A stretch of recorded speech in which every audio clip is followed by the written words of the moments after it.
नमस्कार साथियों, स्वागत है आपका अपने ही पसंदीदा यूट्यूब चैनल बीरू एकेडमी पर। डियर, बात करेंगे शिक्षा एवं रोजगार से जुड़ी हुई महत्वपूर्ण खबरों पर। सबसे पहले बात करेंगे उत्तर प्रदेश में पीईटी की जो परीक्षा है वो 2 दिनों में सकुशल संपन्न हुई। रिजल्ट कब आएगा इस पर बात करेंगे। साथ ही बात करेंगे शिक्षा मित्र अनुदेशकों को जल्द बड़ी राहत की उम्मीद दिख रही है। वहीं पर सुप्रीम कोर्ट के द्वारा दिए गए टीईटी पात्रता को लेकर के जो लंबी लड़ाई का ऐलान शिक्षक संगठनों ने कर दिया है, पूरी तरीके से बात करेंगे। लेकिन जितने लोग चैनल पर पहली बार विजिट कर रहे हैं, सब्सक्राइब करके बेल आइकन प्रेस कर लीजिए। डियर, आपके स्क्रीन पर पहली अपडेट आप देख सकते हैं। पीईटी की परीक्षा में 31 साल वर्ग गिरफ्तार, देवरिया में अभ्यर्थी पहले निकला तो 2 पर केस। तो आप देख सकते हैं यहाँ पर जो उत्तर प्रदेश में पीईटी की परीक्षा है, लगभग 25 लाख कैंडिडेट ने इस बार फॉर्म फिलअप किया हुआ था। अधीनस्थ सेवा चयन आयोग की ग्रुप सी की वैकेंसियों के लिए जो कहीं ना कहीं पेट का एग्जाम है, पीईटी का एग्जाम है, वो कंपलसरी होता है। इसको देखते हुए प्रदेश भर के लाखों लाख छात्रों ने 400-500 किलोमीटर दूर का जो सफर तय करके एग्जाम को कंडक्ट किया है। फिलहाल कहीं से कोई अप्रिय घटना की खबरें नहीं आई, पेपर लीक जैसी इत्यादि हाँ चुटपुट घटनाएं सामने आई हैं। साल भर गिरफ्तार हुए हैं क्योंकि कहीं ना कहीं यहाँ पर भी अच्छे नंबर गेन करने होते हैं, तभी आप उत्तर प्रदेश में जैसे मान लीजिए लेखपाल की वैकेंसीज में कम से कम 70+ कट ऑफ जनरल का जा सकता है। तो इस तरीके से यहाँ पर भी साल भरों के जो पकड़े जाने की खबरें हैं वो प्राप्त हुई हैं। बात कर लेते हैं अगर पीईटी रिजल्ट की लेकर के, तो अभी उत्तर प्रदेश में लगभग 10 से 15 दिन बाद पीईटी का आंसर की फाइनल रूप से अंतिम रूप से संशोधित होकर के रिलीज होगा। उसके बाद आप ये मान लीजिए कि अक्टूबर लास्ट तक में हर हालत में उत्तर प्रदेश में पिट का जो रिजल्ट है वो घोषित कर दिया जाएगा। डियर, बात कर लेते हैं अगली अपडेट की। अगली अपडेट, प्रदेश के 1,68,000 शिक्षा मित्र अनुदेशक देख रहे हैं राहत की राह। दरअसल उत्तर प्रदेश में मुखिया योगी आदित्यनाथ जी ने कई बार कहा है कि हम शिक्षा मित्र और अनुदेशकों का जो वेतनमान है वो हम बढ़ाएंगे।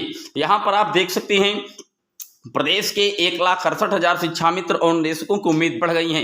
इनका मानदेय बढ़ाने के लिए उच्च स्तरीय कमेटी गठित की गई है।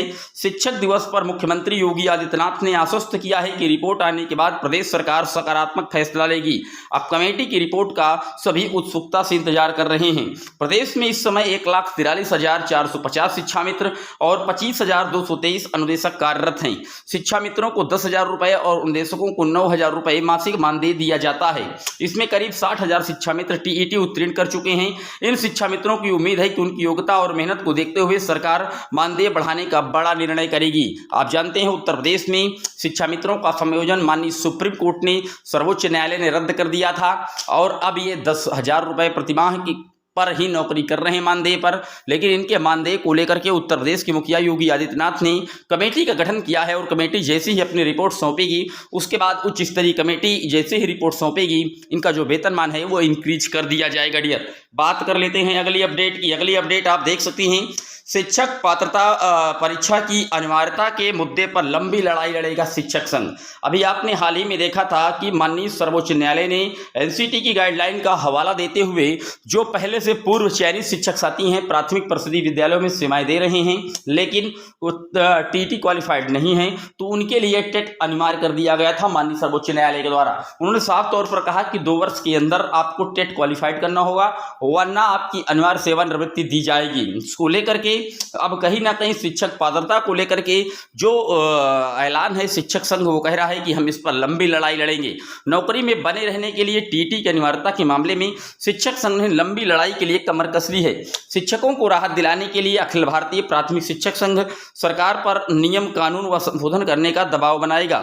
शिक्षक संघ मांग करेगा कि जिन शर्तों पर नियुक्ति हुई थी उन्हीं पर शिक्षकों की नौकरी जारी रहनी चाहिए और उन्हें प्रोन्नति मिलनी चाहिए। अगर नियुक्ति के समय टीईटी जरूरी नहीं थी तो अब इसे अनिवार्य नहीं किया जा सकता। हालांकि सरकार पर राहत देने का दबाव बनाने के साथ साथ शिक्षक संघ ने कानूनी विकल्प भी तलाशने शुरू कर दिए हैं और वकीलों से विचार विमर्श कर रखा है। मैंने आपको पहले भी बताया था कि सुप्रीम कोर्ट ने गत 1 सितंबर को अपने फैसले में कहा है कि 1 से 8 तक के छात्रों को पढ़ाने वाले सभी शिक्षकों को 2 वर्ष के भीतर टीईटी पास करनी होगी। इसमें नाकाम रहने वाले को अनिवार्य सेवानिवृत्ति दी जाएगी।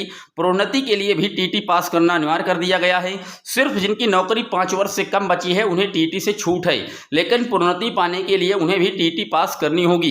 कोर्ट का आदेश पूरे देश के लिए है। इससे शिक्षकों में हड़कंप मचा है, क्योंकि देश भर में लाखों लाख शिक्षक जिन्होंने टीईटी नहीं किया है, 2011 से पहले नियुक्त हुए शिक्षकों की भी नौकरी पर कहीं ना कहीं संकट की तलवार लटक गई हैं। फिलहाल यहां पर विरोध तेजी के साथ है।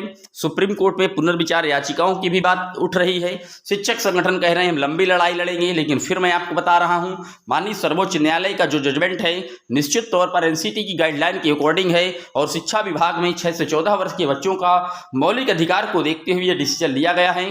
फिलहाल इतना आसान नहीं अब इस डिसीजन को चेंजमेंट कर पाना, लेकिन देखने वाली बात यह होगी कि क्या केंद्र सरकार और अपने अपने राज्यों की राज्य सरकार अपने यहाँ जो कर्मचारी पहले से नौकरी कर रहे हैं, नियुक्त हैं, क्या उनकी नौकरी बचा पाने में सक्षम हो पाएगी? बिना टीईटी के उनकी सेवाएं चलती रहेंगी? एक बड़ा सवाल है। फिलहाल देखने वाली बात यह होगी कि आगे निकट भविष्य में क्या होता है, शिक्षक संगठन किस तरीके से अपनी मांग रखते हैं, क्या आंदोलन करते हैं, क्या उनकी तैयारियां हैं, क्या वो कोई ठोस कदम के साथ माननीय कोर्ट का सहारा लेंगे, सुप्रीम कोर्ट में जो पुनर्विचार याचिकाएं जाएंगी, ये सारी चीज़ें तमाम भविष्य की गर्त में हैं। लेकिन फिलहाल जैसे ही इस पर कोई अपडेट आएंगी हम आपको लगातार चैनल के माध्यम से देते रहेंगे। आपका काम है चैनल पर बने रहना, वीडियो को दोस्तों के साथ शेयर कीजिएगा। कैसा लगा, आपकी कोई क्वेरी कोई सवाल है कमेंट बॉक्स में मेंशन कर दीजिएगा। जय हिंद।